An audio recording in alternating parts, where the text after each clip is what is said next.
It's official, baby. We are in the SEC. We're going to dive into that and the latest commitment, all that and more here on the Sooner or Later Sports Show. Thank y'all for pulling up.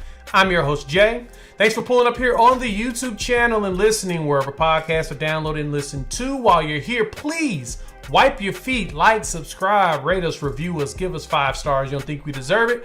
Just give us 5 anyway and gift it. So we've got the big group with us today. We got a lot of stuff to dive into because we're officially in the SEC, so we'll talk about the SEC move. We're also going to dive into the latest commitment that came down the line. We're going to talk about July 1, because July 1 is supposed to be potential for more. And then we'll wrap things up if we have time. We'll take y'all's fan thoughts as well as dive into some who's going to be the top offensive producers for this squad next year. Hit us up on the Unfair Fan Line, 430-901-1906. Leave us a voicemail. Let us know what you think of the show. Give us your strongest opinions. We'll take all of that right there. So hit us up, 430-901-1906. Gentlemen, it is Sunday. Let's go around the horn like we always do. Coop, how you doing? PG, let us know how you feel, where they can find you, and then Jason, wrap us up. So Coop, lead the way. It is we finished the first half of the year. Tomorrow is the second half, and we enter it. I am ready to go to ESPN.com and look under conferences and see Oklahoma and Texas right there. And we'll see if the Bless Your Heart, All-State, Big 12 gets their logos up. But it's a good day. It's a good day because this news broke 2 years ago, and today is the last day that's just news, and it's reality tomorrow. I know, it's kind of weird feeling, right? So, PG, how you feeling, man? Where can they find you? I'm really feeling like I'm about to spend entirely way too much money tomorrow with the equipment sale, and I've just seen what some of this SEC Oklahoma merch looks like. So, my pocketbook's about to be screaming and crying tomorrow, but I'm doing pretty good. Y'all know where you can find me. Thanks. I love it, PG. And Jason, you know the drill. Hey, how you feeling? Man, I'm feeling great. Feeling great. Good to be on the show, man. Excited about the SEC. This is good times. So, hey, man, find me at Hall of Fame College Football with Jason and the Coach. It's at CFB-pod. Got lots of stuff going out pretty much daily. So, excited, man. Can't wait to get – I mean, we're now, 8 weeks away now, Jay? It's like right there. Ooh, we're basically 8 weeks away now, man. It's it's wild to think at the fact that we are entered into the SEC. This is the last day, and for those checking this out first thing Monday morning or listening first thing Monday morning, we ain't in the Big 12 no more. We in the SEC, so we can do the chants SEC. So right, we're leaving the little whatever they are now. They're gonna have like 16 teams, and they got to figure that part out. But curious to see now that we've officially moved. Let's go around the horn on this one. How soon do you think the Sooners can finish within the SEC championship game? How long do you think it'll take? Coop, lead the way. We'll see what Bill Beanbo's got in store. Because you get oh my gosh, we got the Crystal Chicken Wing in the house. It's going to be this offensive line. What does this offensive line look like? What is the quality for the second team, and what does health look like? There will be bumps along the road, but this team leads with defense, and that's going to be something that's going to catch a few folks by surprise because nobody wants to believe in that. Everybody's going to be ready for Oklahoma's high-powered offense, and the first couple weeks we're going to get vanilla. So fans, be chill because we are going to get vanilla, and then once Tennessee hits, that's when the fireworks happen. I agree with that one. I think there's a chance this year. There's a chance. There's an absolute chance this year. And, a lot of people were saying the 25 season. I think just the leadership that we have currently, if you can get the tackles to really just come along, and I hear that is happening. So if that's the case, you can compete. But, the goal's the natty. And so, if we don't win the SEC championship and you continue to make yourself better week in and week out, you still got goals out in front of you. But yeah, I'd love to go in and play in that title game of the first. But that also means that your last 3 games of the season are going to be LSU, Alabama, Georgia.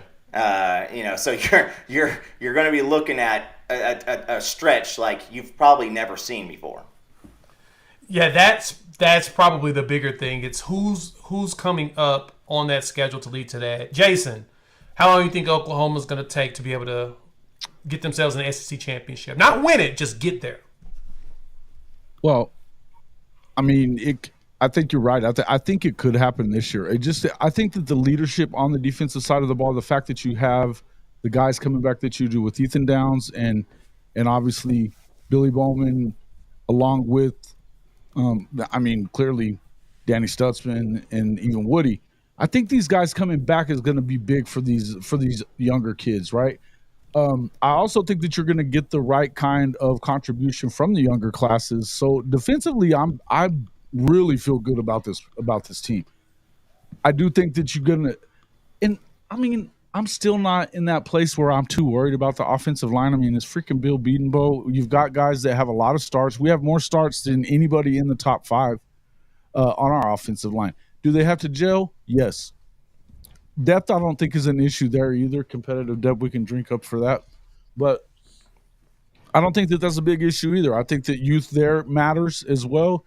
You've got some guys, not just the freshmen coming in. I love these redshirt freshmen, the sophomore kids. When you start talking about guys like Heath Ozida and obviously Josh Bates and some of these other kids that are kind of starting to step up, it's starting to feel like it's coming together in a really good way. If you can get just even play out of Jackson, you're loaded everywhere else. I think Taylor Tatum is going to be a bigger piece to the puzzle than a lot of people think that he is as a freshman.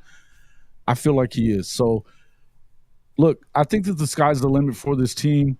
I've been teetering on the side of keeping it within reason, and I don't want to put too much on their plate, but I think that you do have an opportunity to do, just because of the fact of you have that upperclassman leadership, and it feels like it's just kind of coming together on that defensive side. If they make the move that we expect them to make this year on that side of the ball, you don't have to be great on offense, but I haven't worried about the offense once. I just haven't, man. It's Oklahoma. That's a fair point. PG, how long do you think it'll take for the Sooners to be able to get into the SEC championship game?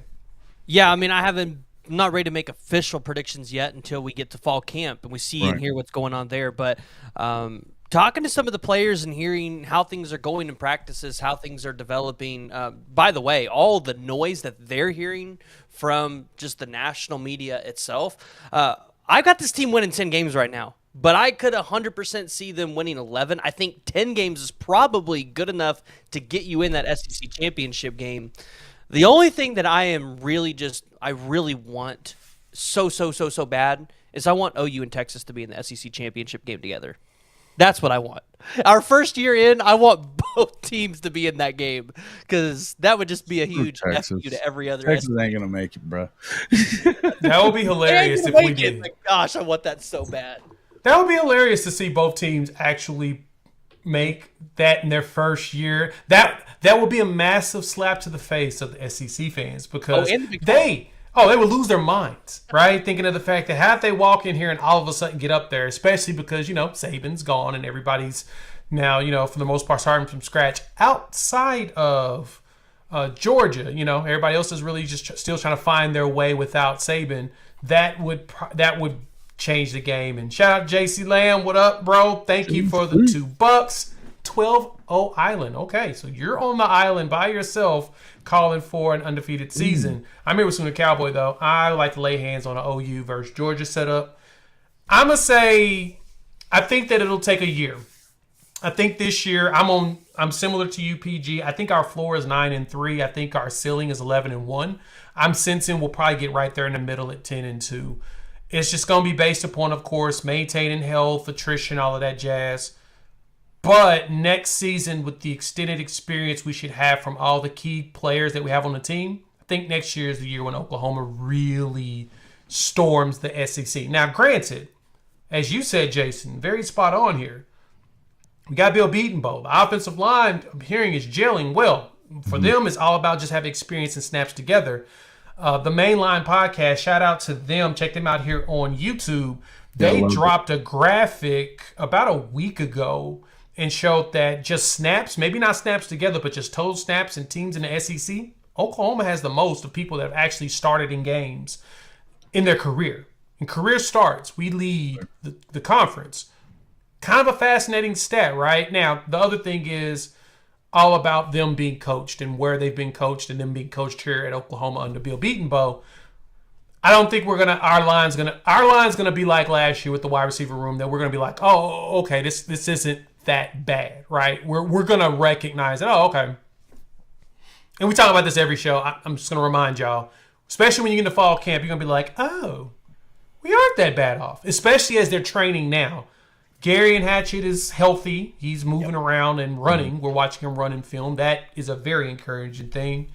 Still got Hickman. Bates is still learning everything. Waywu, everybody talks about how much of a monster he is. Gabe Eichert over there at the Oklahoma Breakdown really raves about him constantly. So you can have him and Hatchett as your guards, right? Uzeda is still learning, but I think he's going to be able to pull in and get a lot of snaps. Sexton and Taylor being your edges. Hurst Spencer Hall doesn't practice well, but I heard that was the same thing at Michigan State, and he actually did play well.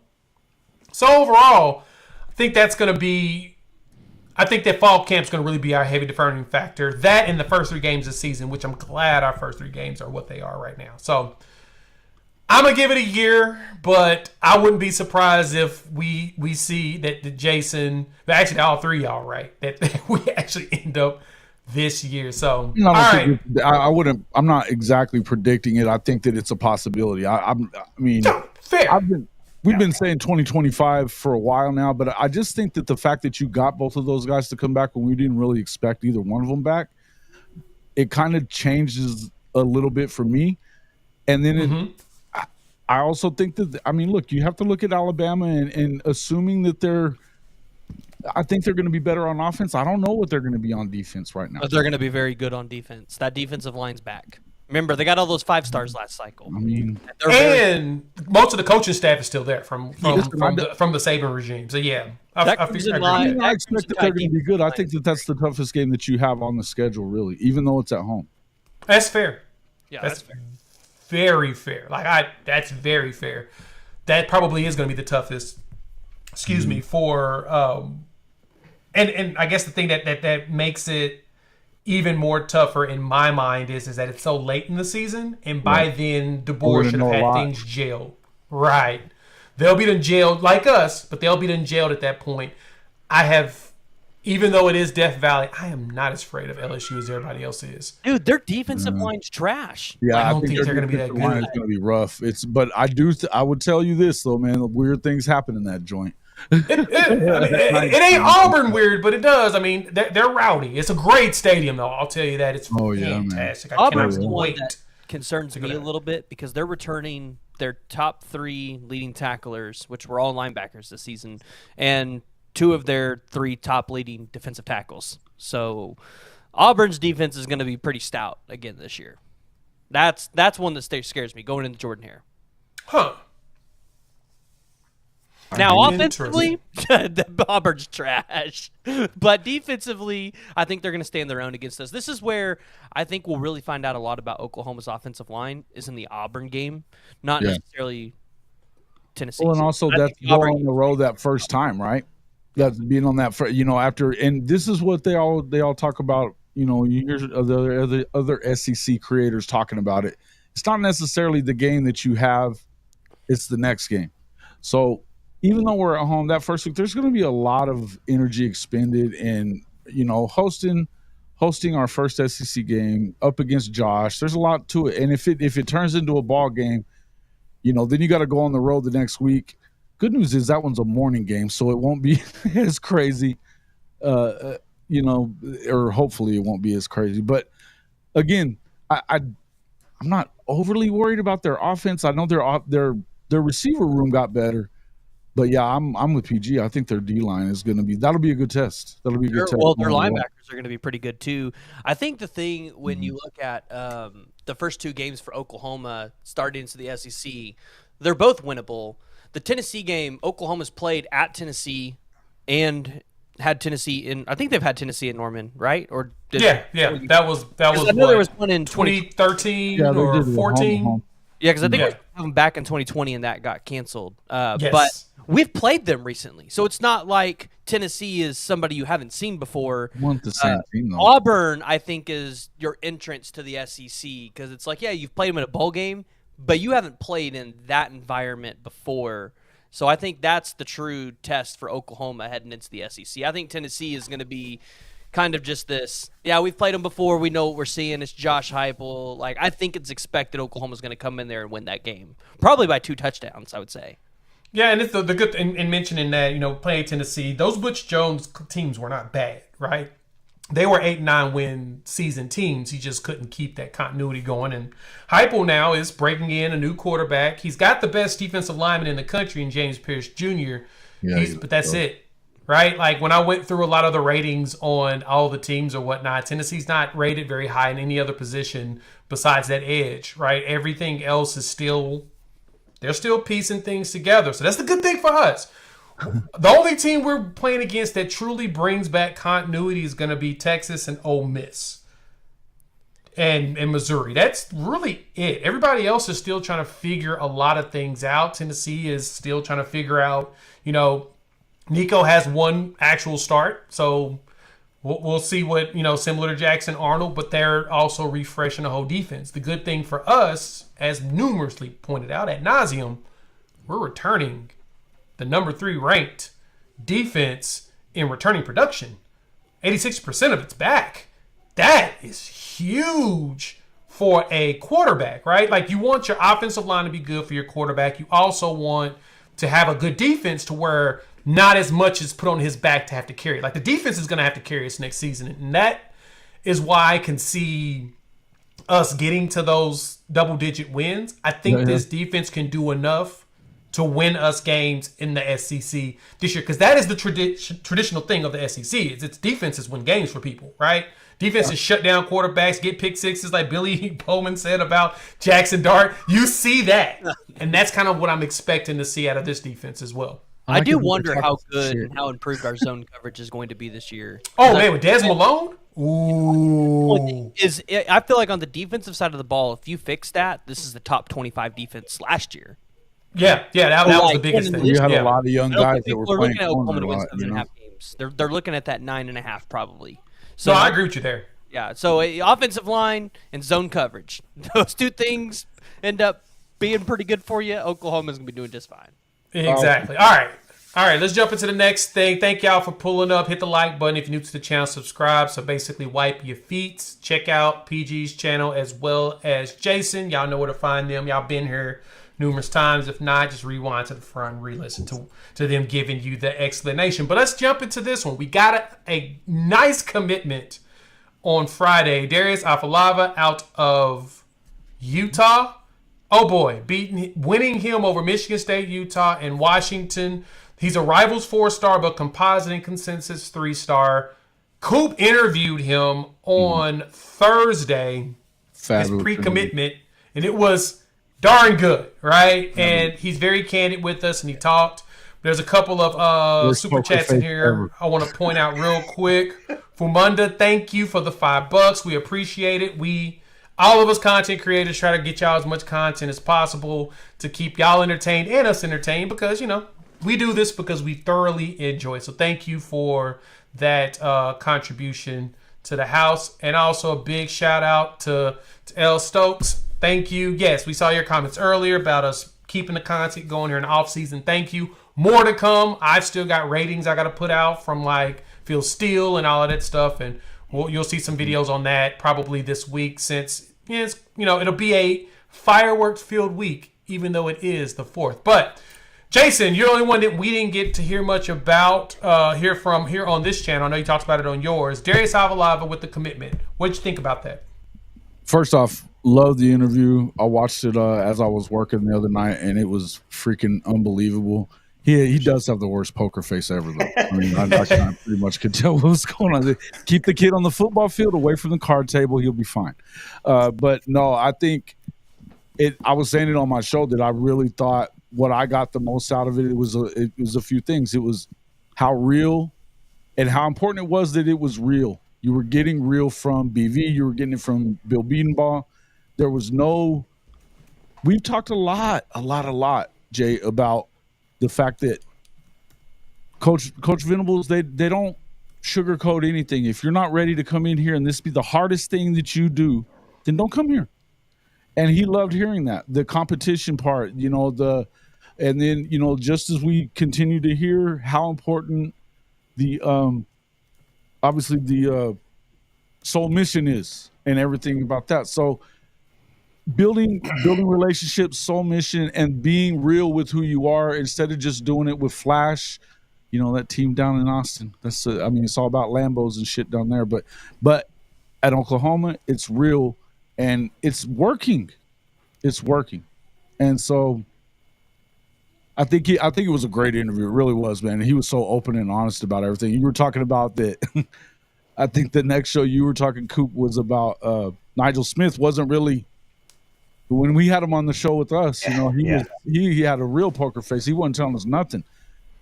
But this kid was like, he just was really open and had a lot of fun with it. It was it was a great interview. I enjoyed it. What's crazy about it is he was telling me like he hasn't done interviews. Like he just pretty much stayed out of it. And so obviously, you saw, I think in the interview, and the poker face really, really comes out because he loves everything about it. When he said, he made the comment that the only box Oklahoma did not check was the SEC part, was the big conference, and he didn't he hadn't looked in close enough to even know that this was about to happen. So when that happens, he bounces LSU. But when you have that much affinity, and when Brent Venables and that soul mission, because I do believe it was, I think it was Kerry Murdoch had said during one of their pods, it's like you got to kind of be really, really attentive. Like, who is that going to mean the most for? And, like, how hard do you push the soul mission? Because if it doesn't mean a lot, then, and you push it, it can push folks off a little bit. But for Darius, his family said, we don't care where you go. This is all you. But he said he wanted to start his own pipeline. He's that Samoan pipeline, that poly pipeline, and he wanted to start that. So, just a great kid that I think people are going to absolutely love, and you're starting to see this personality on the offensive linemen, like with Akinkunmi being a big guy coming in. You've got a great mix of character in there because you still got guys like Myra Ozeta says he's not a big flashy guy. He's a little bit more of a quieter guy, and so it's. When you get to do an interview like that, I told Jay, multiple times, I'm like, he carried that interview. I could have, I could have put a dummy over here and just spoke from across the room, and it'd have been about the same thing instead of this dummy. Yeah, listen to him talk. He was really good, right? He was very trying to figure out for his age, right? You always got to remember that these are 17-year-olds, and that's kind of like the funny thing when you do the interviews. It's me think about talking to my 16-year-old son. You're dealing with young people, right? Mm-hmm. Those that are becoming young men. And no, he was very solid. As you mentioned, Coop, you got him the questions and he definitely answered them as you went. He was very involved and it just touched my soul, man. So Chaos, hey, shout out to you. Gotta shout this out, $20. We appreciate the support to the channel, man. We just out here just trying to do what we can, man. Shout out to the homie USCJ. What's good, man? I know it's been a rocky June, but y'all bounce back. Y'all bounce back in the right way. We ain't even too concerned about that. But for me, this just is going to lead to a nice little avalanche of linemen, right? We had 2 this past week with Sean Hutton as well as Afalava. That's a big pickup for Bedenbaugh, and picking up guys that are quote unquote underrated, or guys that everybody looks at and be like, wait a minute, that's kind of a low rating for them. Ones that don't do a lot of camping and everything. And I was listening to Sooners Illustrated pod while I was at the gym this morning, trying to play catch up on some shows. And CK had mentioned this. Shout out to Colin Kennedy and the team over there. Go listen to that on the YouTubes. But he had made mention that if Sean was like 2 inches taller, he'd probably gotten a ton of D1 offers, right? Like that was probably the one thing that may have slowed down some of his offers. But overall, nah.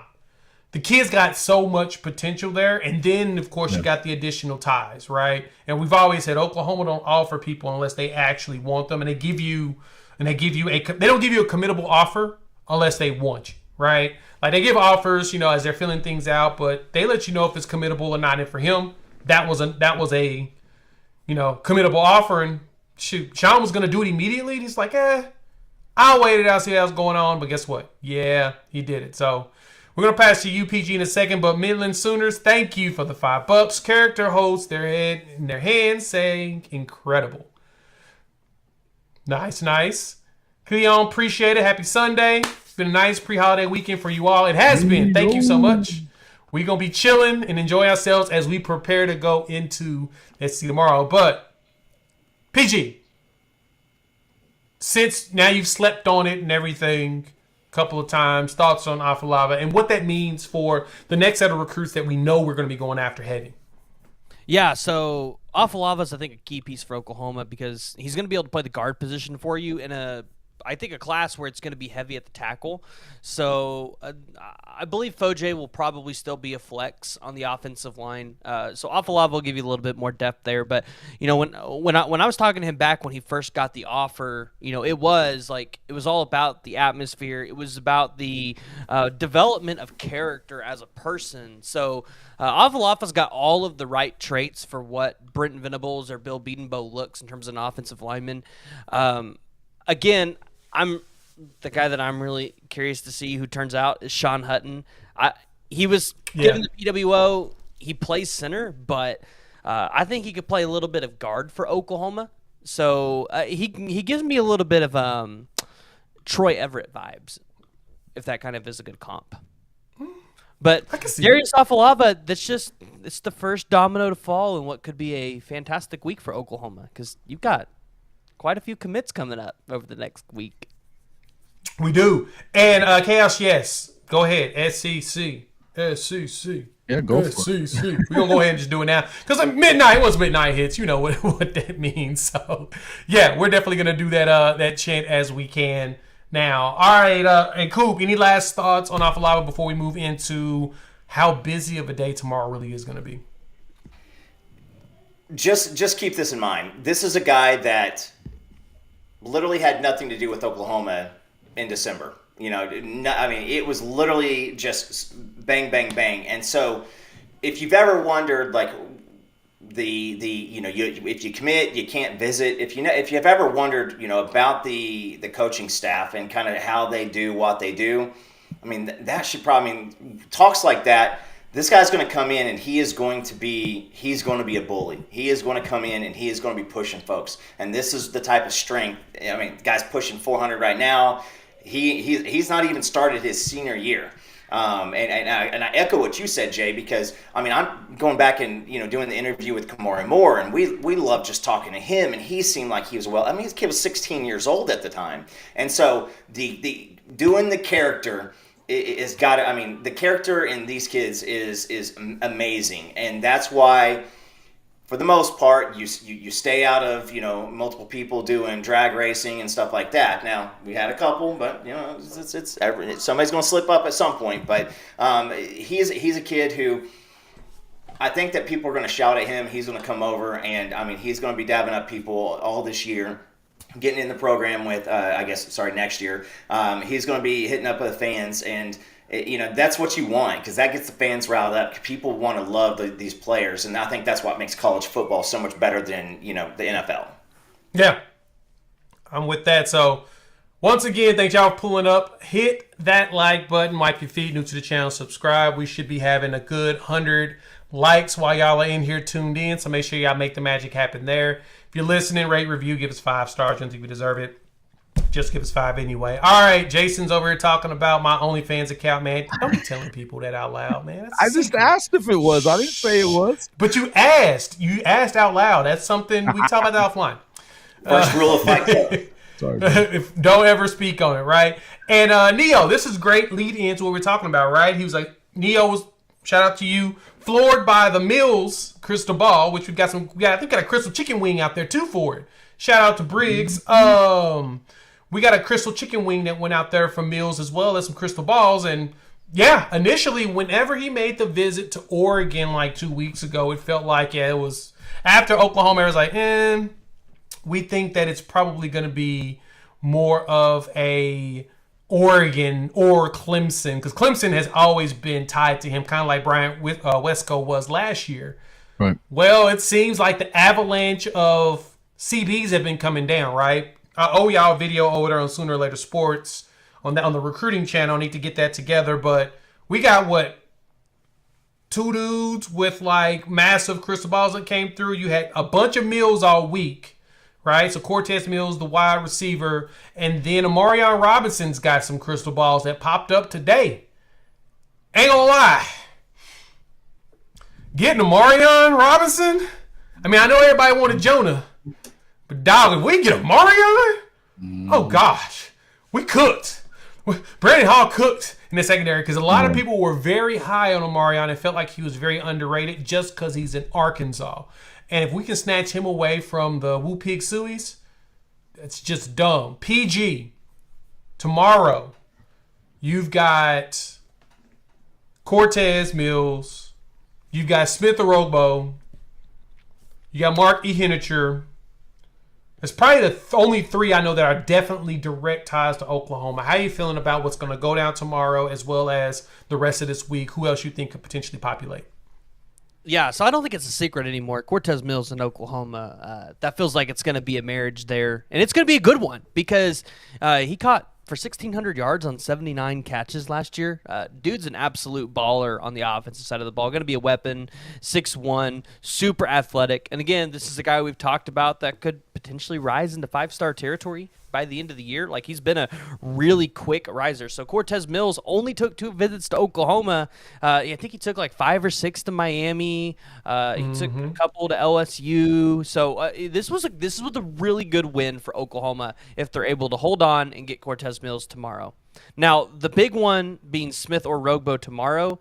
This is the one that I'm really interested to see how it goes down. And we're not seeing a lot of predictions flow in here. And I said it earlier today in my video, but I don't know if we're going to see a lot of predictions flow in, if any at all, for Smith or Rogbo before tomorrow.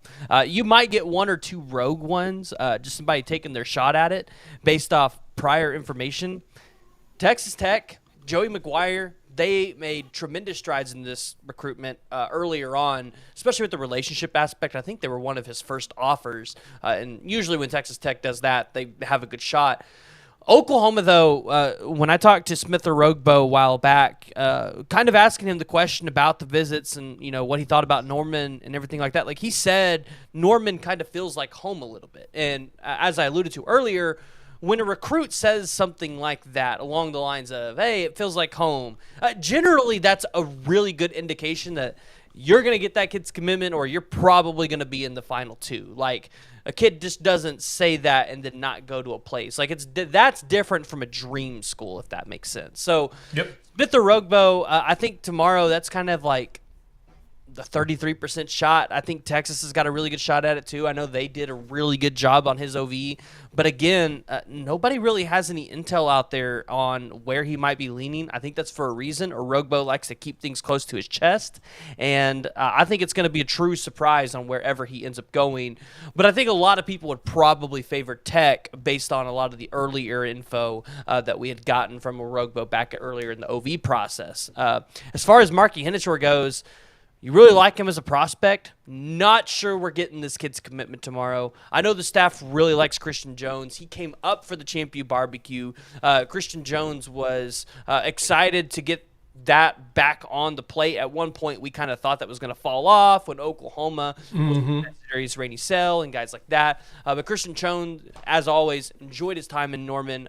Got a chance to actually really develop a relationship with Zach Alley when he was up here, which is something he really hasn't been able to do since Zach Alley has been the linebackers coach at Oklahoma. So Christian Jones is exactly who I would look at right now as the linebacker pick for Oklahoma in this class. I would look at Marquis Hennichor probably picking the ponies tomorrow. Okay. Yeah, I think because he has a teammate that's going to SMU, right? He has a teammate that's going to SMU, and then he's got Jaden Neal at Oklahoma. Yeah, he's at either a teammate or a cousin that was going to SMU, and then you had the Jaden O'Neal piece in which we were hoping that the Jaden O'Neal influence would come in, but it's okay. We understand because if Christian Jones is going to pull up, yeah, that'll be nice. So, cool. Seeing that the crystal balls flew in for Omarion Robinson as well as Mills, how do you feel about Monday for yourself, especially with the move to the SEC? How you feeling about these recruits?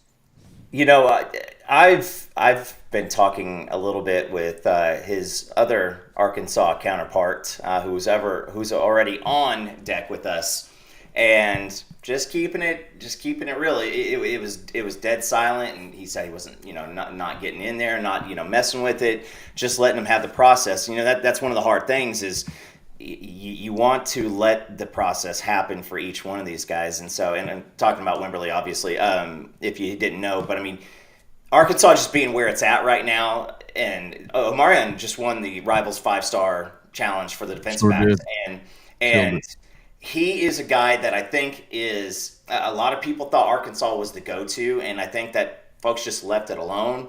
But for every single thing that EJ's doing on the offensive side of the ball for us, I mean, Brandon Hall is absolutely cooking on the defensive side of the ball, and been doing it since he got here.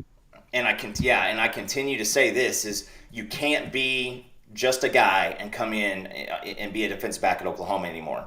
And still, a lot of people don't understand what that means because we've been so plagued by seeing, great guys come in as freshmen, Jordan Thomas, Parnell Motley, guys like that, and then all of a sudden, they just never get better. It seems like they just kind of stay where they're at. And right. I hate that because that's not the kids, that's coaching at that point. And so you get these higher end prospects, this SEC opportunity, and because I don't think Omarion picks Oklahoma if we are in the Big 12 next year. I really don't. And I think the SEC means something because these guys want to prep and they want to go against the absolute best and they want to be known for defense. And it's hard to, be a defense prospect and go, yeah, I'm going to go to Oklahoma and, I'll be on the field a lot, so I got a lot of tape coming. But, now with a very, very great what would you say? With a great scheme and fit, and now with the defensive attention, these guys want to show up, and they want to go with Coach Hall. And there's going to be a slew of safeties. I mean, with Bowen and Bowman and RSJ, Boganowski, Powers. This is. I mean, we're about to see that return, and there's some guys. I saw that. So a lot of people are like, well, I'd love for him to be 6'3". I want him to be able to hold his own in the box and cover like a corner. And Omarion, I think he was covering in that 7-on-7. If you guys have not seen that, go back and watch that film because he was covering. A lot of people have a hard time cooking when it's that. So you got Malik Hawkins, who cooked out during a lot of the 7-on-7 stuff, and then now Omarion Robinson, Marcus Wimberly. Not only he may try to kill you, he'll pray for you as you go, but he may try to kill you. These safeties are absolutely headhunters, man. Headhunters, and people are having a hard time nationally understanding what's going on here. And it went from Oklahoma to now they're dropping bags left and right. Maybe it has something to do with relationships. Maybe it has something to do with coaching staff.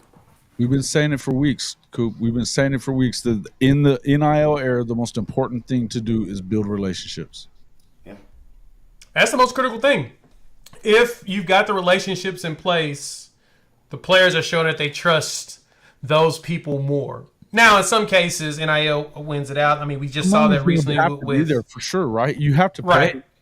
Right, and we saw that with was that Desan Brame yesterday, where it seemed like the relationship was heavy with Tennessee and the ties with Tennessee, and then Oregon just walked in and said that was a wild recruitment. That was a wild recruitment. So it was. The good thing is that contrary to popular belief, we ain't broke. We got bread, and we're seeing where Oklahoma is willing to spend a few dollars here and there on players they actually want, which leads over to Jason, thoughts on these potentials. You've got Omarion's July 6th, so he's not tomorrow, but he's the 6th. Smith Orogbo's tomorrow, and potentially Smith Orogbo, and we're thinking Cortez is definitely tomorrow. What you thinking about that, Jason? My eyes are just spinning in the back of my head. I can't even understand how this is going on. I was just talking about I think I may have been talking to Bishop Frank about this, but it's just like what's been going on in these last 2 cycles, and really the last 3, but the last 2 cycles, you just like it's just one after another after another after another. And even the ones that are underrated, because there's a bunch of guys that are underrated. We know that. And because they don't go to Chad or they're not going to camps, a bunch of camps and stuff, so they're coming in at 3s, but those are steals. You get a bunch of steals coming out on that. But the secondary, the work in the secondary, Brandon Hall and same with Jay Valai too, they're just getting dude after dude. They are. Yeah, come across the middle, see how that goes. You know what I mean? See how that goes. So, and this is the way that you want to go into the SEC is with guys that are going to pop you, man. It can't be soft Oklahoma anymore. It just can't do it. So, to me, you got guys that are going to get pressure up front, and then you've got guys that can cover and guys that will hit your ass. So, this is the beauty of it. If they're going to make a run like that, like what we're talking about, it's going to take that. It's going to take them. Coach is always saying, if they don't score any, you don't have to get many. You know what I mean? So I love it, man. And so if you can get out there and you can hold these guys if you can keep them under 20 a game, man, how many games are you going to win? You can probably win them all. I think there's going to be tougher games than that you're not going to always do that. But what I'm saying is that no, you're right. If you can get out there and do that, that's important.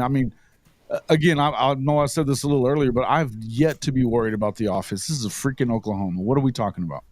There you go. We still got dudes. So get out there and do what you're going to do on defense. It's going to be awesome. I'm excited about it. But Omarion, I wasn't expecting that at all. I think it's interesting note. These guys talk way more than it's ever happened before. Between social media and the NIL, things are out in the open. You don't have to hold stuff close to the vest like you used to.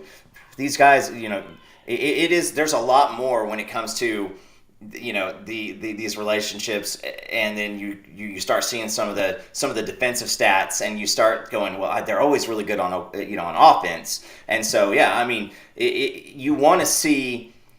You want to see some violence, and you're starting to see this. You just had Boganowski, his pops on the other day, and wish I could have jumped on that. Obviously it was a crazy day, but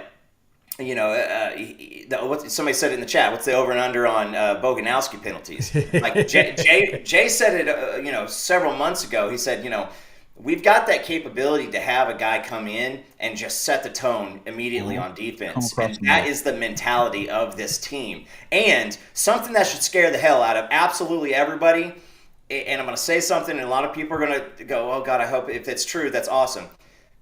Kanak is getting it.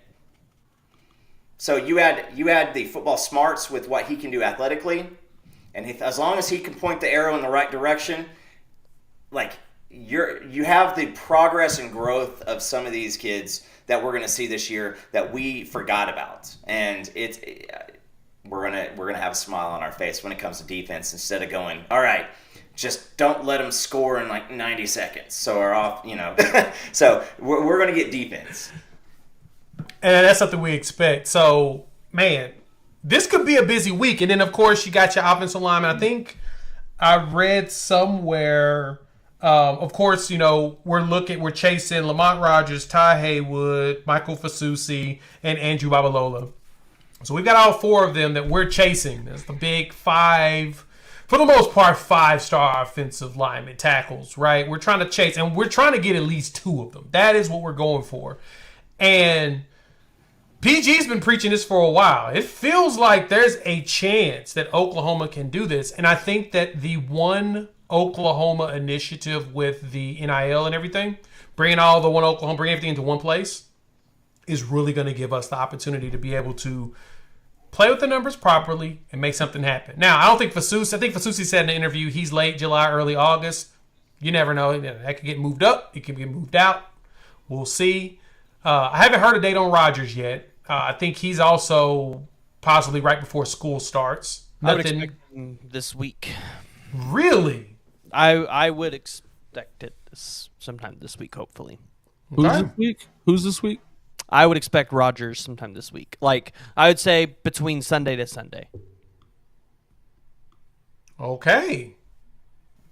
You've got my attention. Hey, I'd be okay with the little July 4th announcement. Oh, man, that would be dope. That would actually make my day. With your shirt that you're wearing right now, July 4th has not been great to people in Oklahoma. I would love for that. Because, but tomorrow is going to be great for Oklahoma fans because we're going to the SEC, and we're probably getting Isaiah Harnstein tomorrow. So, because, old Presty's pulling his tricks, and he's flying to Oregon today to go see him. Gotta love Sam Presti doing what he does best, upsetting everybody else around him. No, I don't think the Rodgers recruitment lasts very much longer. He's taken his official visits. I mean, it seems like he knows where he wants to go. I mean, the intel's favoring Oklahoma pretty heavily there. Don't think we're gonna have to wait too much longer there. Okay. And so if you're in the chat, and I just want to give props out to PG with this offensive lineman set.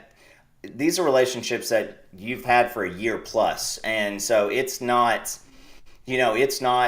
from reading message boards. This is what I feel or anything like that.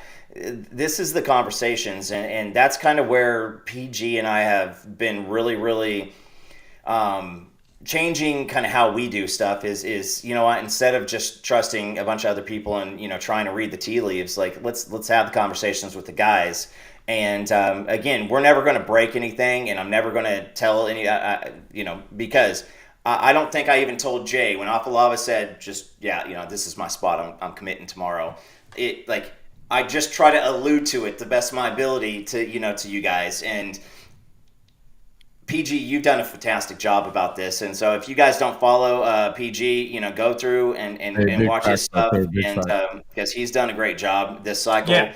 And you're already working on 26 and 27 guys, too. And so it's a hard deal to do because, when you're a 30-year-old, 40-year-old man tweeting at 16-year-old kids, about football stuff, there's some delicacy that goes into that, and there's some trust because, these guys get hit up by dozens and dozens of people a week.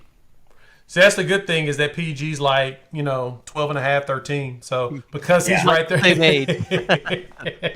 Because he's close in proximity of age, it makes it easy. Again, he's just giving PG his flowers on this, dude. I mean, put it in perspective. Last year, I was talking to an offensive lineman about cars, and we were literally talking about him potentially committing to Michigan and slapping, because he had a blue Dodge Challenger and slapping the the yellow Michigan logo on his blue car.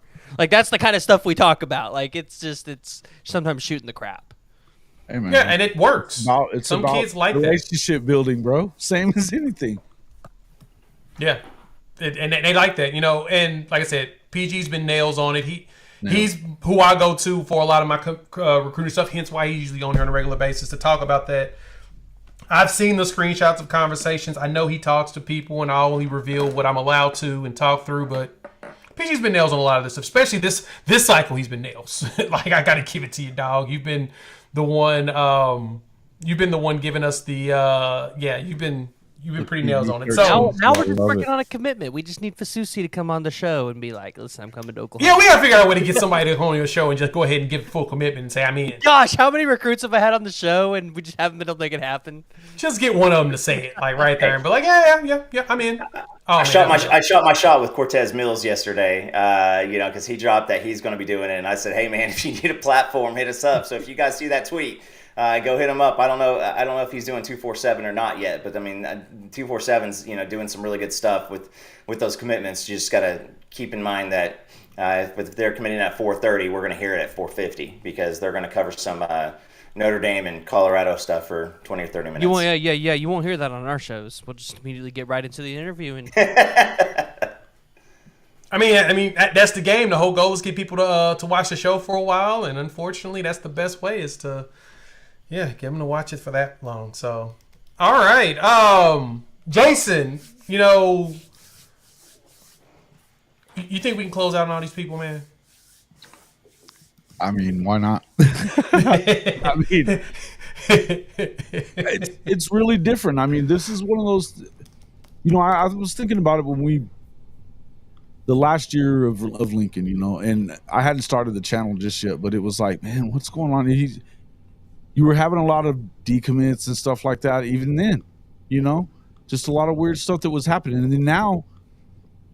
And you just never seem to get those guys. And the question was, okay, are they finally going to put this thing together on the defensive side of the ball? And I know they had a couple of guys, that were getting in a little bit of trouble and doing some stuff like that, but they look like they might be headed in the right direction. And it was just always that feeling of we weren't quite getting there. And now it's just like an embarrassment of riches, man. I just love it. And it's, every one of them, they say the same thing. They say the same thing, that they connected with these guys and that, they love the connection that they made. Yeah, I think they can do it, man. I think they can get whoever they're really trying to go after and get. I just think, obviously, you got to hold them. None of it really matters until they sign at the end. But that's one thing that they've done a really freaking good job. They've done a really good job of just locking them in. They don't. I think you go back to, you remember when we found out about how BV didn't want you to commit until you were committed because he wasn't, and people were like, what the hell? That ain't going to work. That ain't going to work. It works. Yeah, it's kind of wild how that happens, right? Just wants you to, we could be sitting here with our 5th massive decommitment at this point, and no shot at anybody in the chat. Love you. Sorry for your losses.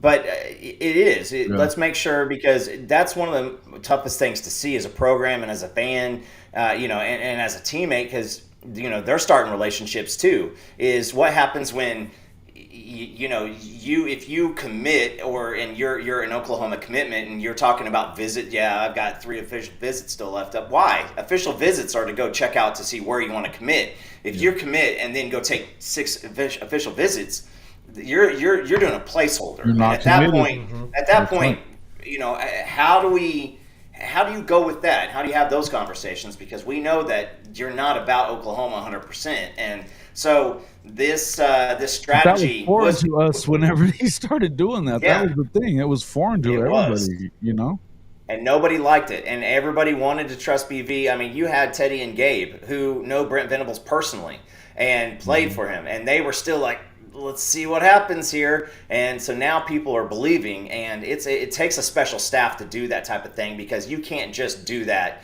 and be taking goofy pictures with recruits and weird stuff like that. That's got to be all about who you are. Agree with that. And to wrap up on the recruiting side of this, just make sure all y'all are tuned in and sticking around. Watch our channels, pay attention, keep your eyes open. Because as soon as these commitments go down, PG's going to have something in his breakdown. I'm going to have my breakdown. Jason's going to definitely talk about it. Probably either on the morning Actually, most likely we ain't going to have much morning stuff. Probably be on the Tuesday show. So make sure you pull up, check them out or whatnot. We'll probably dive into it more on Wednesday when me and Coop go live. But, all right, we know tomorrow all the festivities are going down in Norman in celebration of this move. I forgot to mention this earlier. Definitely wanted to talk about that real quick, as well as if you've checked out the merch, as our guy Coop here is rocking the Yamaha shirt for our boy DeMarco Murray. Well, I got a big slew of merchandise launching tomorrow for the move into the SEC. Getting the renders put together now for the promo look, but I got a whole bunch more Sooner vintage type gear that's gonna be dropping as soon as we get into SEC. So you know your boy's going to be excited. I'm going to be pumped. Make sure y'all keep an eye out for that. All right. Yeah, make sure to buy Jay's merch and not go to the equipment cell tomorrow so that I have more good stuff. PG, I need you to pick me up a few things in large and medium, and I'll Venmo you extra money for grabbing some stuff. If they have shoes in size 13, Jay, I'm getting there. I'm tempted to get there and get in line at 10 a.m. because if you do, I got you. I need 13. Size 13 is the size I need. That's the only size that that's my size. So, and very hard to find on anything. And if you find them there, holla at your boy. I'm sure they've got them there. I'm sure they've got bigger sizes than 13. Oh, of course. They got ginormous human being stuff that they're gonna be getting rid of. So, I'm just hoping we get some 11 Concords tomorrow there because they've been giving those out like candy to the players. Or those custom Concords. Yeah, or Jordan 3s. I'll take those too. Jordan 3s would be pretty legit. Yeah, I agree with you there. Okay, well, let's wrap it up. Put a bow in. I think we'll jump. We had a few statements and questions in here from y'all that I'm gonna go ahead and let me filter down to the comments that I starred. I want to dive into. First Suitor Cowboy mentioning that we've got Amarion Robinson to OU. A lot of CBs have come through, so of course we're excited. Monty, shout out, bro. What's good with you? He mentions in here, and I saw Jason responded, love seeing Lanning do the Lord's work in this recruiting cycle by stuffing Sark in a locker several times.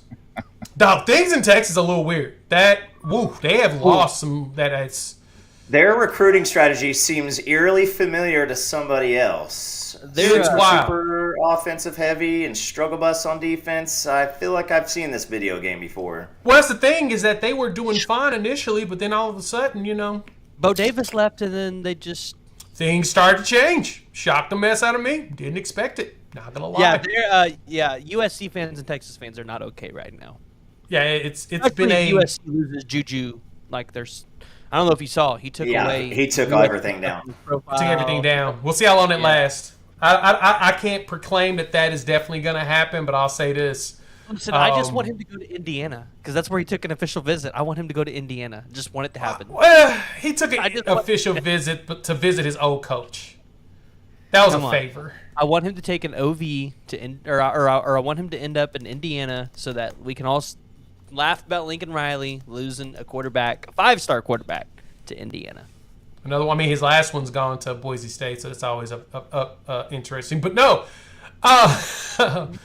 I'm more intrigued by him going to Colorado, and that's because I know a lot of people ain't the biggest on the Prime train or the Prime fanship. I love the chaos that's there. I thoroughly enjoy it, and I want to see if his unorthodox approach works. I think there's a possibility it can't. Now, granted, he's going to have to do a lot more in this recruiting trail, but I'm intrigued by it. I am very intrigued by it. So, if we're talking a little bit of off topic, he's done pretty well since he's gotten there. He's gotten Jordan Seaton last cycle. Yeah, and he's pulling 5 stars. Yeah, he's only got 5 commits here in this cycle, but I think Dion is one of those coaches where you're going to see him pick up probably really late. And you're going to see him get a lot of skill guys through flips is what I think you're going to see Dion do.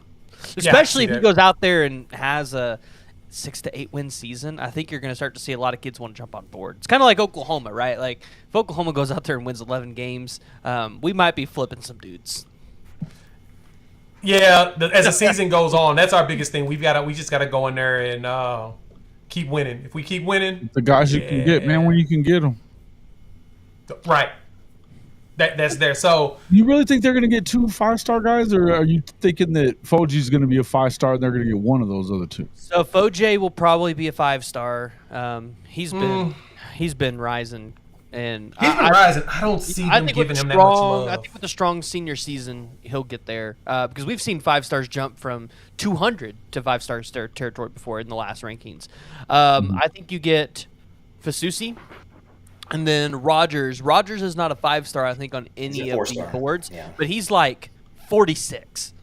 He's top 50, right? He's like OJ. Like he's scratched the surface. So, I think. And now Babalola, I think, is the interesting one. And I was talking to Jay about this. He took pictures with Owen Hollenbeck, Ryan Foje, and Kevin Sperry. That wasn't a coincidence. Like, there's a reason why. Like, C.J. Nixon took a picture with the commits because he committed at that time. Andrew Babalola took pictures with 2 offensive linemen that are committed and a quarterback. Nothing's been confirmed or official, but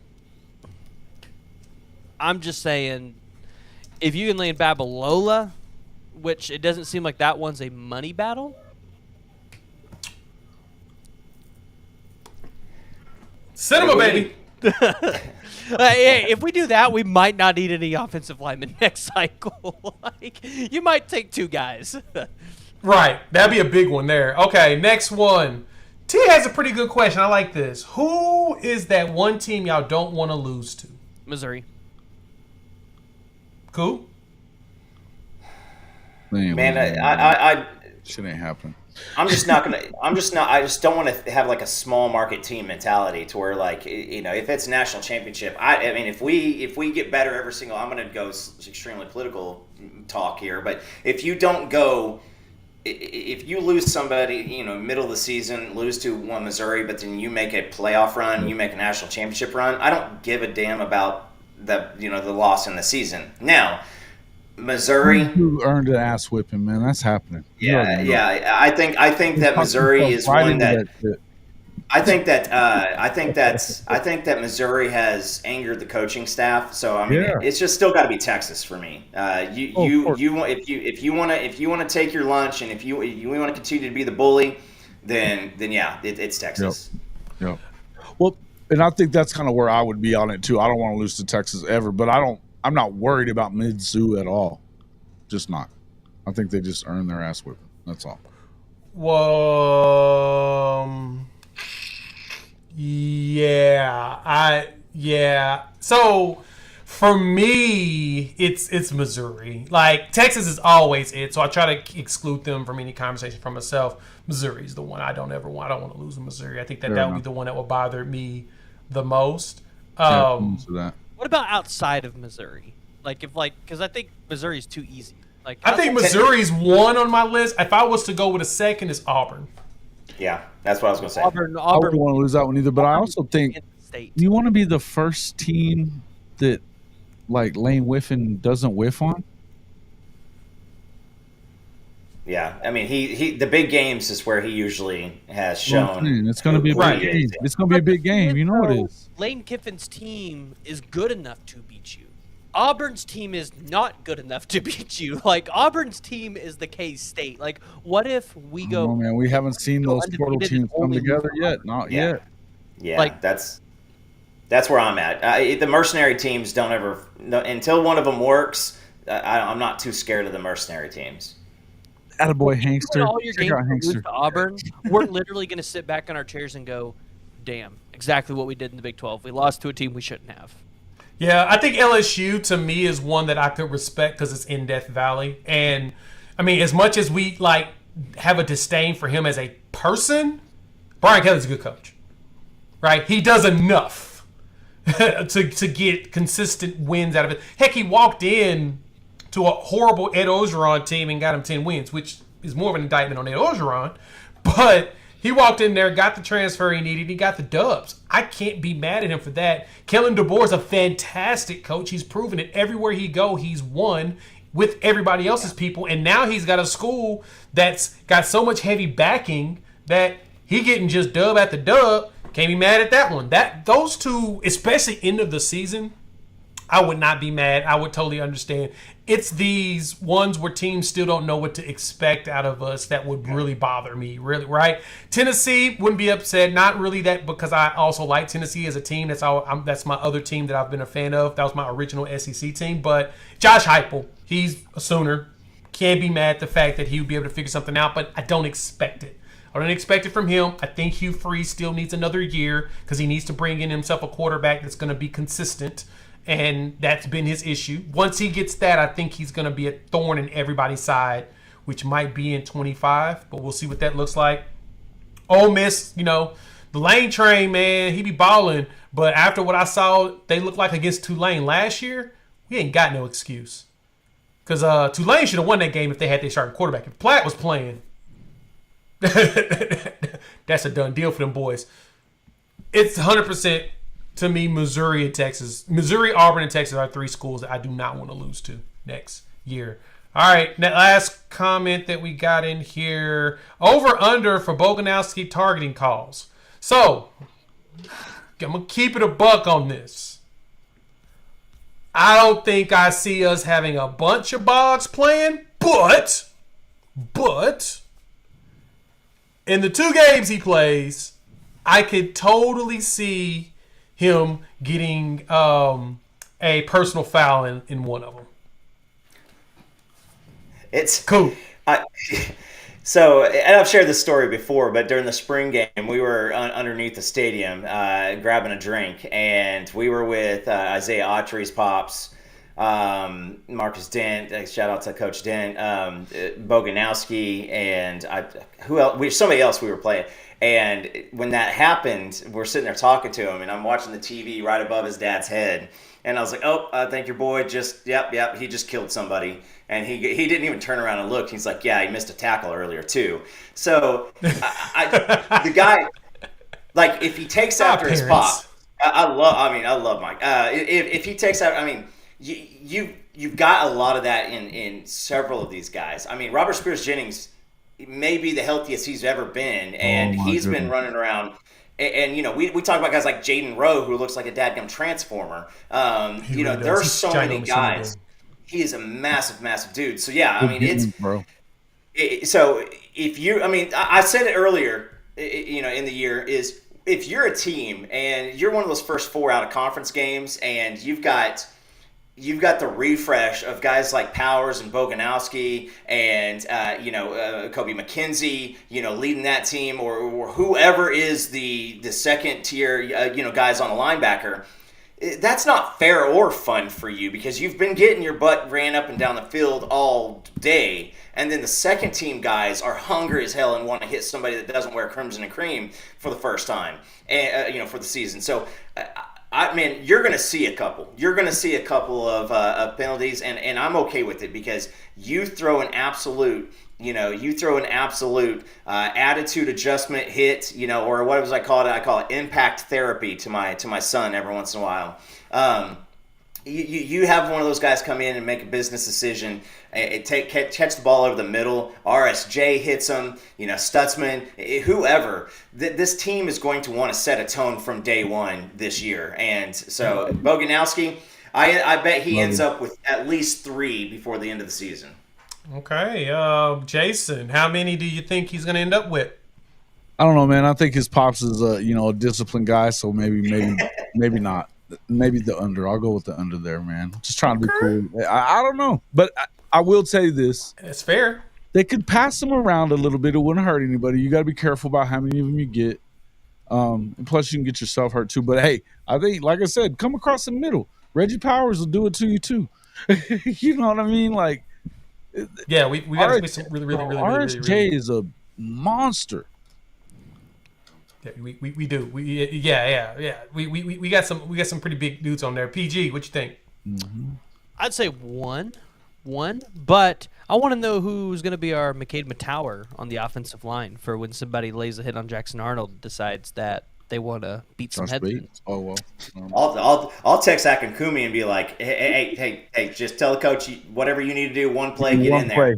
No, you just got to show him. But you got to show him that play from last year where McCade Matower got the unsportsmanlike, had to walk off the field because and the president gave him Harris gave him death right as he rolled out. Yep, so right. Yep, gave him some pound when he was leaving.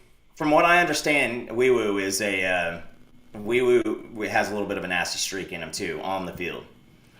Yes, I love hearing because I can promise you this: Afalava, he won't say anything about it. He'll just go out there and do it, and then walk to the sideline and sit down. That's a good point. Okay, last one here. We got Chaos with another $2. Thank you so much for that. What song should the Sooners walk out to? Oh, okay. So I have my theory on this. He has a theory. This is terrifying. This is the thing I don't listen to PG on. So go ahead, PG. When they're wearing the anthracite, or I can't ever say it right. Anthracite, yeah. They need to do the bells and everything cool, all that, great. Then they need to shut all the lights off in the stadium. And it always needs to be a night game. Like Penn State has their whiteout game, ours needs to be a night out game for this. And they need to play Back in Black while these guys are running out. Ooh. I don't know what they do for the other games, but for that game specifically, that's what I want to see. Ooh. Back in Black, running out of the tunnel, darken the whole stadium. Okay. I used to listen to Metallica 1 before I went out on the field. Well, the bells are from a Metallica song, so I mean, Hell's Bells, yeah.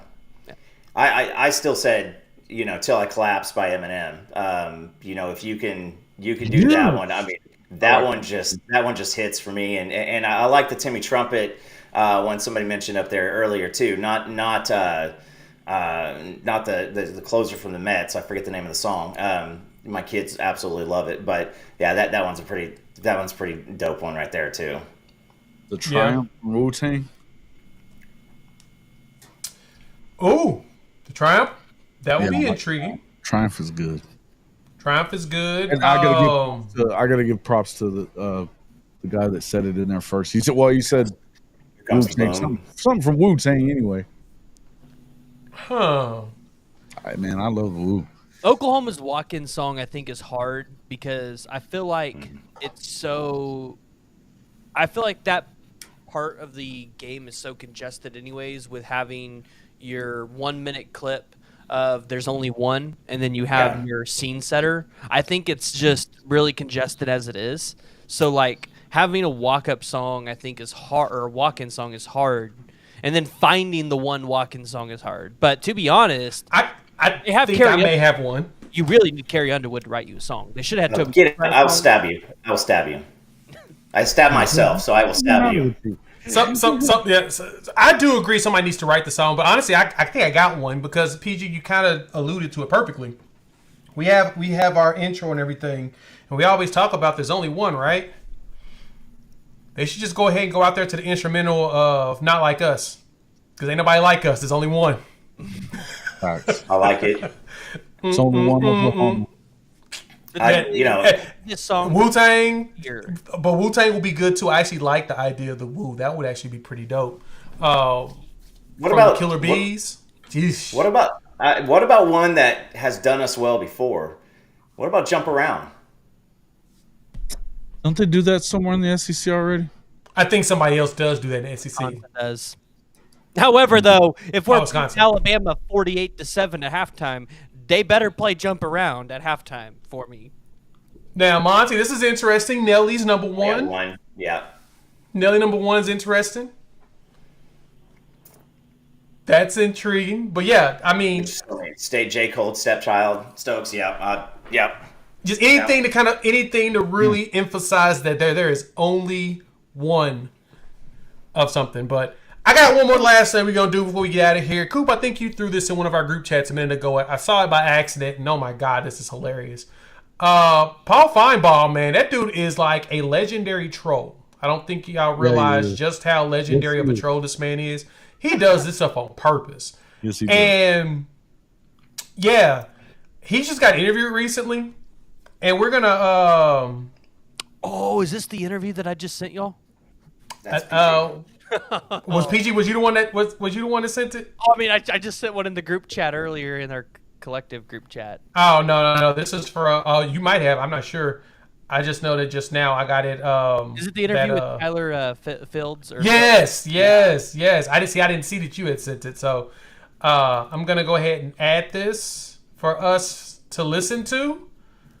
And hold on, real quick, before we move on to this. So I don't know if there's any OU people actually listening to this, but if they ever do, you guys have a professional sports team like 20 miles down the road that does an excellent job with intros for the Thunder. And then you've got the Kansas City Chiefs up, 300 or 400 miles up the road that do a great intro as well with drums. And Oklahoma is Native American land. So wouldn't be mad if we stole the Thunder's intros with drums, because the Thunder thing where everybody's clapping, imagine 90,000 people all clapping together and then going into something. Like, yeah, that's intimidating. I need. It doesn't have to be a song. Just make it something intimidating. Like Enter Sandman at Virginia Tech. I feel like that's. Oh God, I love that so much. Yeah, like I mean, that it's just so much. Things like that. It doesn't have to be a song, but just the atmosphere, the vibe of it. Even just like a good instrumental. That. But if like they would just hire somebody from the Thunder to do it, I feel like we would get a much better fan experience. Possibly. It's also going to hit a little bit. It's going to hit it's going to hit a little bit different when we're not playing all our games at 11 a.m. too. Just keep that's true. We'll have some late afternoon, evening games to get excited about. So it's a fair point. Will be game up with these scene setters. Shout out Will B. Shout out to you, Will B, for the 10. We appreciate it. Thank you, and thank you. Yes, we keep you informed. We enjoy it because it's fun. But this is what I wanted y'all to hear. Paul Feinbaum decides to troll. Y'all ready? Listen to this man.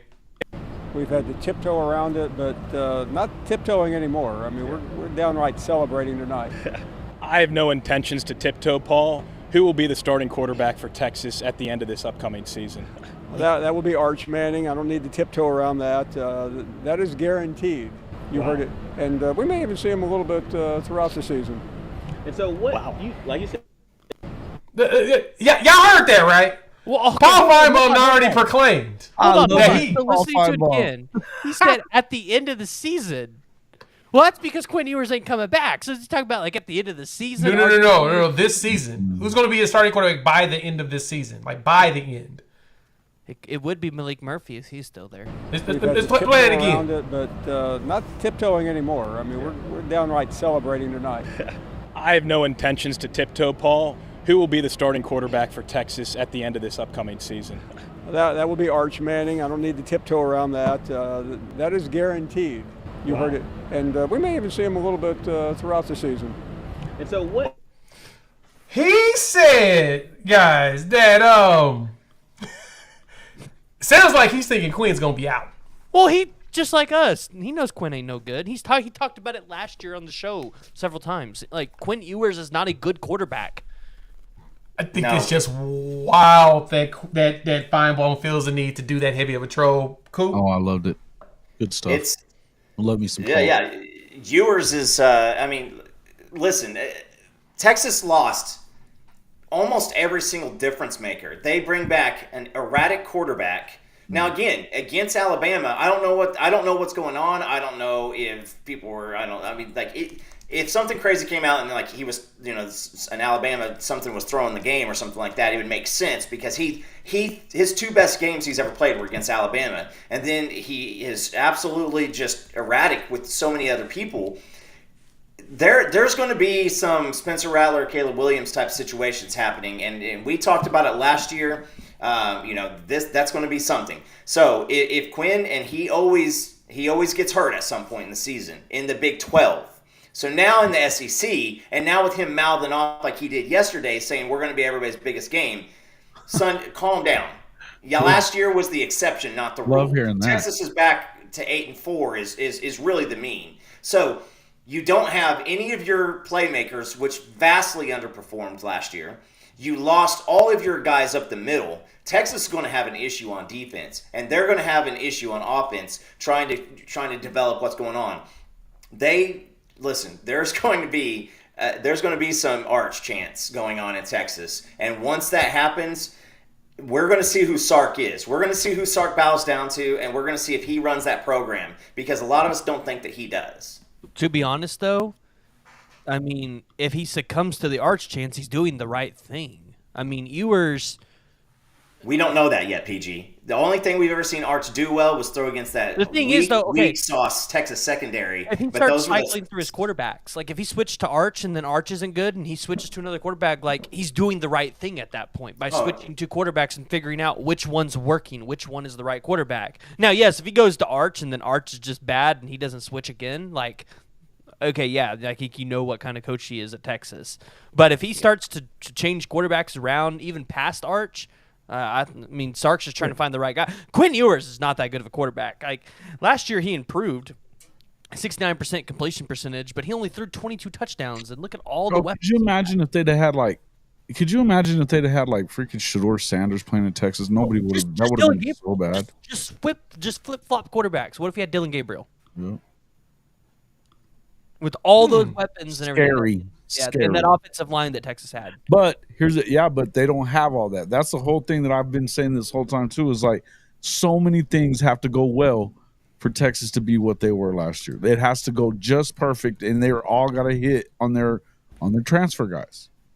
Because they're not getting it done. They're not getting it done on the D line. They're letting Oregon come in and take guys from Texas and get them out of there. And then they're talking and making excuses about damn NIL. If you're Texas, you don't get to make NIL excuses.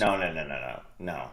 Well, I think what the media is so high on with Quinn Ewers, though, for Texas is you've got DJ Campbell, you've got Kelvin Banks Jr. and guys like that on that offensive line. Like both of those guys are potential first-round picks. Kelvin Banks, I think, for sure, is a first-round pick. Sure. So I think they look at the protection that Quinn's going to have and say he should throw 70% completion percentage of his passes next season. Which, if you've got Isaiah Bond you're throwing to, like you should be good. The question is Ewers going to be able to throw 72% of his passes like he should? Like with that kind of offensive, if Oklahoma had that offensive line, we're calling national championship. Oh yeah. I mean, if Oklahoma has Texas's offensive line, we're calling for a national championship. They'd be nastier. Yeah. So nasty. So nasty. Not yeah, so like they're like who's their running back? That offensive line couldn't get 1 yard. Yeah, probably Baxter. Baxter's going to be the Cedric starter. Baxter's that 5-star running back they got. Like he should be able to run circles on everybody with that offensive line. Like Texas's offensive line is stupid. Soft. We'll see. They did very, very good against a Big 12 schedule, and they had Washington. I just don't trust in the resolve of Texas as a football team, and until they prove to me that resolve is there, the only resolve I've seen out of Texas is Sam Ehlinger. That guy was Tim Tebow light, and he willed Texas to everything that they got when he was under center. He was so good for them. He was so good for them. He really was. He was really good. Okay. They got Ryan Wingo. I forgot about that. I forgot they got him in the last cycle. Yeah, they got some young wide receivers, man. We got some young ones, and they got the transfers in. We just got to see what they actually going to turn out to be. And they got that one wide receiver who talked about how they only win swimming trophies and then ended up going. Jonte Cook. Yep. Yeah.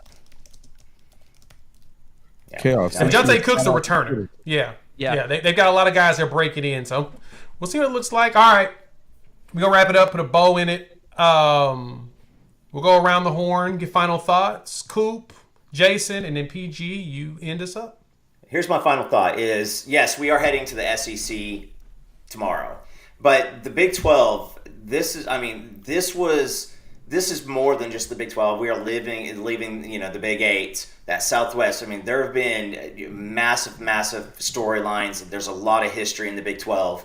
And I think that just with what the Big 12 did not do for Oklahoma, that's why a lot of us are very, very, very excited to leave and to get out and to actually have some respect. And so for the SEC scheduling, that's already shown up before we've played a game. Yeah. So I 100%, I say this. We passed the torch. I'm passing it to Utah. Utah, take care of this place. Run it like we did, and absolutely, we appreciate the Big 12. I mean, obviously, we won, more than half the Big 12 championships, but there's so many great memories, and that does not mean that we have to forget them because the SEC is something exciting. This is just where college football is going now, and you have to do what's best for your program. You have to get the eyeballs. The TV revenue is absolutely everything, and for someone who just left that world last year, that's what it is. So, again, let's enjoy the SEC, but everybody go back, think about some of those Big 12 memories. Think about guys like Jamal Toombs at Texas A&M. Think about Ricky Williams. Think about Ndamukong Suh. There were some really, really amazing times in the Big 12, and I will miss it just a little bit, but again, this is a new era of football, and I'm super excited about it. I'm stoked. Jason. Shout out to Neilio real quick. He's our K-State brother, and he was not happy with that take, man. So hey, listen. Shout out to Neilio. Hey, man, gotta love for Nilo. And I actually like K-State this year, too, with their quarterback. I like their situation that they got going on. But I'll tell you this, having covered the Big 12 for a long time, I'm a Big 12 fan. I wasn't a fan of the way that things were being done with Dan Beebe or Bob Bowlesby. They got a guy in there now that hopefully they can keep it together. I'm excited about where that's headed. But as a Sooner fan, yes, I'm super pumped up about the SEC. And I mean, I'm telling you, I'm been kind of tired of hearing about what Oklahoma isn't going to be in the SEC. So I'm ready for them to get in there and kind of show what they're going to be. And all the love, all the hate for Brent Venables and this amazing staff that we see that are building these relationships and bringing in these players that are going to get it done. It's exciting, man. It's just an exciting time. Can't wait to get out there on the road, tailgating, hanging out with the SEC crowds. It's going to be a lot of fun, man. It's just, now I feel like I got to pinch myself all the time. I'm excited about this stuff so much, but appreciate you having me on there, Jay. We'll be on in the morning on Rise and Shine College Football right here at 10 a.m. Eastern Time on at CFB-pod. So everybody jump in there, check in with us, and we'll see you then. Make sure you tap in on Jason. Maybe getting it in the mornings, man. PG. Yeah. Glad we're leaving the Big 12. It's finally over. No more. Well, okay. Less 11 a.m. kickoffs. I'm hoping the SEC just gives the middle finger to the Big 12 and just schedules us 12 p.m. kickoffs instead of 11 a.m. so that we can just say, well, at least it wasn't 11 a.m. No 11 a.m. kickoffs, right? We only it was 12 o'clock. But yeah, no. I just want to sleep in after y'all drinking. Bittersweet. Like I've got to experience a lot of. I don't drink anymore, but I get it. Yeah. Yeah, no. One of my favorite games in the Big 12. It was in 2017. We played number 6 TCU at home. That was a really big game. Yeah. I think that was a national game that day. So obviously everybody's got theirs. You got the Nebraska games, Colorado games. 'Cause Colorado at one point was really good, and then you have the jump around game in 2008, which we were just talking about with Texas Tech. So go to the SEC though. We're gonna have a lot more memories, and it's just gonna mean more there. That's what they say, right? But somebody in the chat was asking me for a horns down. So I'm going to end mine with this, which is as Michael Fasusi did with, was it Jordan Scruggs, or it was one of the On3 Texas people. He was like, wait, is this how you do it? Oh, wait, it's supposed to be like this. And then but he started out like this. So, yeah, that's how you do it. That's hilarious. And shout out to Fasusi that interview, but that interview was glorious. He's like, he was like, you want to give him the horns up logo? And he's like, oh, wait, hold on. He was doing it all wrong. Exactly. Shout out to Susie for that one. That was pretty good. And I'll close this out. Remember, the celebration's going down tomorrow down in Norman. If you're willing and able, go check it out. They're going to be doing some fun stuff. Definitely going to be an exciting time because why? We are now in the SEC. For those that don't want to chant, I totally get it. No reason to do the chant. You ain't got to. But the beauty of it is that because of our Bluetooth ratio, we ready. So, for everybody in here, we are out, and we'll chop it up with y'all. You will hear from all of us tomorrow. So, peace.